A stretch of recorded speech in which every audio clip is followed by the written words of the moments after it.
Assalamualaikum warahmatullahi wabarakatuh. Saya Hayatun Nufus, calon guru penggerak angkatan 8 dari SDN Merjosari 5 Kota Malang.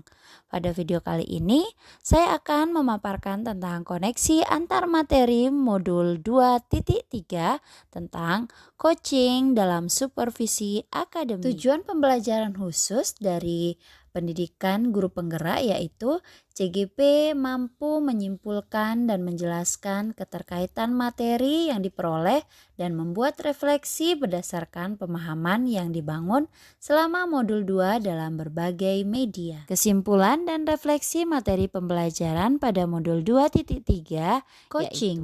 Coaching adalah sebuah proses di mana coach dan coachee berkolaborasi dalam mencapai tujuan yang akan dicapai, di mana coach berperan membantu untuk menggali dan meningkatkan potensi yang dimiliki oleh coachee agar dapat mengatasi hambatan atau masalah yang sedang dihadapi.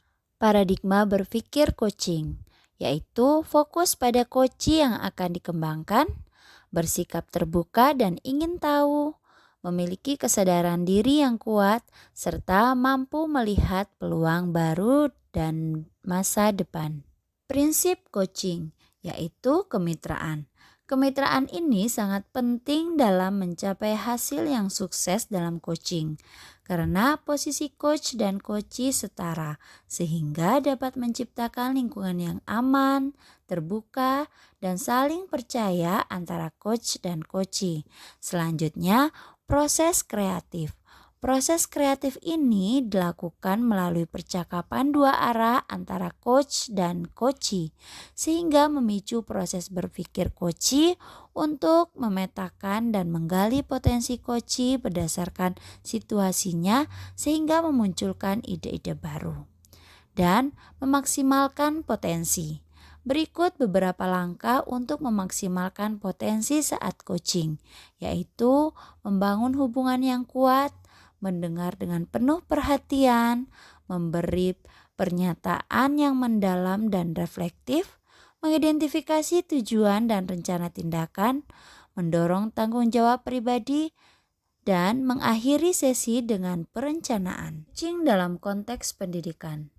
Berdasarkan filosofi Ki Hajar Dewantara, menekankan beberapa prinsip dan pendekatan yang dapat menjadi dasar bagi coaching dalam pendidikan yaitu mengutamakan pemerataan pendidikan untuk semua individu tanpa memandang latar belakang mereka. Seorang guru atau coach berperan sebagai pamong untuk mendorong siswa dalam berpartisipasi aktif saat proses pembelajaran.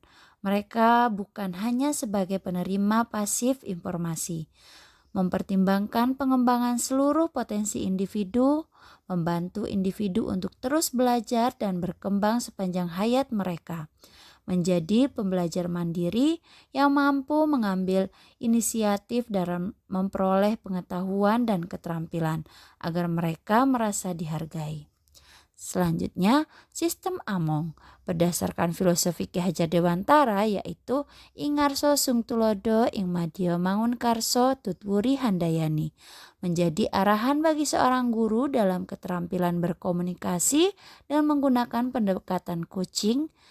Tutwuri Handayani menjadi kekuatan dalam pendekatan proses coaching dengan memberdayakan semua kekuatan murid. Terdapat 3 kompetensi inti dalam coaching, yaitu present atau hadir sepenuhnya. Seorang coach harus mampu hadir sepenuhnya sehingga raga, pikiran, dan hati selaras saat sedang melakukan coaching. Yang kedua, mendengar aktif. Seorang coach harus mampu mendengarkan dengan penuh perhatian dan memahami apa yang dikatakan coachee. Seorang coach yang baik akan lebih banyak mendengarkan daripada berbicara dan mampu memberikan pertanyaan berbobot. Salah satu peran utama seorang coach adalah mengajukan pertanyaan yang mendalam dan dapat merangsang pemikiran. Kemampuan untuk merumuskan pertanyaan yang tepat, menggali lebih dalam ke dalam pemikiran coachee, pertanyaan yang efektif dapat membuka wawasan baru, membantu coachee menjelajahi berbagai sudut pandang sehingga mendorong tindakan yang sesuai. Saat melakukan coaching menggunakan alur tirta. yaitu T tujuan, I identifikasi, R rencana aksi, T tanggung jawab. Tujuan itu sendiri yaitu seorang coach harus mampu menggali tujuan dari coachee selama proses coaching. Selanjutnya identifikasi, proses menggali semua hal berkaitan dengan diri dan masalah yang akan didiskusikan oleh coachee. Rencana aksi yaitu proses di mana coach membantu coachee menentukan hasil pemikiran yang nantinya akan dijadikan rencana aksi. Dan tanggung jawab komitmen coachee dalam menjalankan rencana aksinya ke depan. Supervisi akademik melalui paradigma berpikir coaching.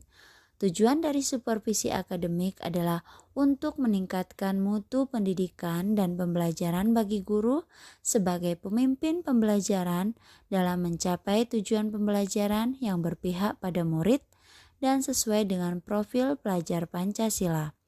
Prinsip-prinsip supervisi akademik berdasarkan paradigma berpikir coaching yaitu kemitraan, konstruktif, terencana, reflektif, objektif, berkesinambungan, dan komprehensif. Siklus dalam supervisi klinis terdiri dari 3 tahap yaitu praobservasi, observasi, dan pasca observasi. Kompetensi inti coaching yang saya lakukan yaitu pertama, emosi yang saya rasakan yaitu semangat untuk mempraktekkan kegiatan coaching bersama murid dan rekan sejawat. Kemudian termotivasi untuk selalu menjadi pendengar aktif agar memberi kesempatan bagi murid dan teman dalam mengungkapkan segala masalahnya sehingga dapat menemukan sendiri solusinya. Selanjutnya, hal yang sudah baik dan yang perlu diperbaiki. Hal yang sudah baik yaitu saya dapat mempraktekkan coaching dengan menerapkan alur tirta. Dan yang perlu diperbaiki yaitu terus mengasah kompetensi menjadi pendengar aktif dan mampu memberi pertanyaan berbobot. Dan implementasi terhadap kompetensi diri yaitu terus mengembangkan kompetensi dalam mempraktikkan coaching untuk mendidik murid menjadi manusia yang mandiri dan dihargai. Refleksi implementasi dalam konteks calon guru penggerak. Analisis terkait topik modul 2.3 yaitu pertama, penerapan coaching dalam supervisi akademik. Penerapan coaching dalam supervisi akademik merupakan pendekatan yang efektif untuk meningkatkan kualitas pengajaran dan pembelajaran di sekolah maupun di kelas. Penerapan coaching dalam supervisi akademik juga dapat membantu menciptakan lingkungan pembelajaran yang lebih baik, mendorong pertumbuhan profesional sehingga dapat meningkatkan hasil belajar murid dan menciptakan pembelajaran yang berpihak pada murid. Yang kedua, coaching dapat membangun kemitraan. Coaching bukan hanya tentang memberikan arahan, tetapi juga tentang membangun hubungan kemitraan yang mendalam dan bermanfaat antara coach dan coachee. Kemitraan ini dapat menjadi dasar yang kuat untuk pertumbuhan pembelajaran dan pencapaian tujuan coachee. Ketiga, tantangan implementasi coaching di sekolah, yaitu guru maupun kepala sekolah belum sepenuhnya paham tentang coaching supervisi dalam konteks pembelajaran, komunikasi, dan manajemen emosi yang benar. Sehingga coaching supervisi lebih sering dilakukan hanya satu arah dan dijadikan sebagai tagihan atau kewajiban bagi kepala sekolah dalam menilai dan mengevaluasi kompetensi mengajar gurunya. Keempat, alternatif solusi terhadap tantangan yang ada, yaitu untuk mengatasi tantangan ini penting untuk memiliki rencana implementasi yang matang, melibatkan semua pihak yang terlibat, dan memberikan pelatihan dan dukungan yang memadai kepada coach dan warga sekolah. Selain itu, komunikasi yang efektif, pemantauan terus-menerus, dan evaluasi berkala akan membantu meningkatkan efektivitas program coaching di sekolah. Koneksi antar materi pada modul 2. Koneksi antar materi pada coaching untuk supervisi akademik.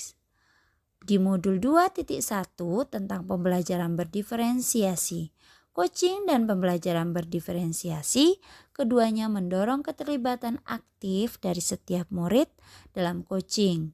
Coach atau murid harus aktif dalam proses pembelajaran dan pengembangan diri mereka. Dalam pembelajaran berdiferensiasi, murid juga diminta untuk berpartisipasi aktif dalam proses belajar mereka. Jadi, keterkaitan antara coaching dan pembelajaran berdiferensiasi terletak pada fokus pemahaman individu, penyesuaian instruksi, tujuan pengembangan, dan keterlibatan aktif dalam proses pembelajaran. Kedua pendekatan ini dapat digunakan bersama-sama untuk membantu individu mencapai potensi mereka dalam berbagai konteks, termasuk pendidikan dan pengembangan pribadi. Pada modul 2.2 tentang pembelajaran sosial emosional, pembelajaran sosial emosional juga memiliki keterkaitan dengan coaching, yaitu dapat membantu murid mengembangkan keterampilan sosial seperti empati, toleransi, dan resolusi konflik yang sehat. Ini sangat penting dalam pembelajaran sosial emosional karena dapat membantu murid membangun hubungan yang lebih baik dengan orang lain dan merasa dihargai, sehingga tertanam sikap profil pelajar Pancasila. Peran sebagai seorang coach di sekolah dan keterkaitannya dengan materi sebelumnya pada modul 2, yaitu pembelajaran berdiferensiasi dan pembelajaran sosial emosional. Saat melakukan coaching, kita menerapkan Tirta sebagai alur percakapan. Dan sebagai coach, kita harus mampu membuat coachee hadir sepenuhnya dengan menggunakan teknik stop dan mindful listening sesuai materi yang ada di modul 2.2. Pembelajaran sosial emosional, salah satu prinsip coaching yaitu memaksimalkan potensi dan memberdayakan. Percakapan perlu diakhiri dengan rencana tindak lanjut yang diputuskan oleh coachee yang disesuaikan dengan minat dan gaya belajar murid sehingga rencana aksi dapat terlaksana dengan penuh tanggung jawab. Ini sesuai dengan modul 2.1 tentang pembelajaran berdiferensiasi. Terima kasih, salam hebat guru penggerak, tergerak, bergerak, menggerakkan. Wassalamualaikum warahmatullahi wabarakatuh.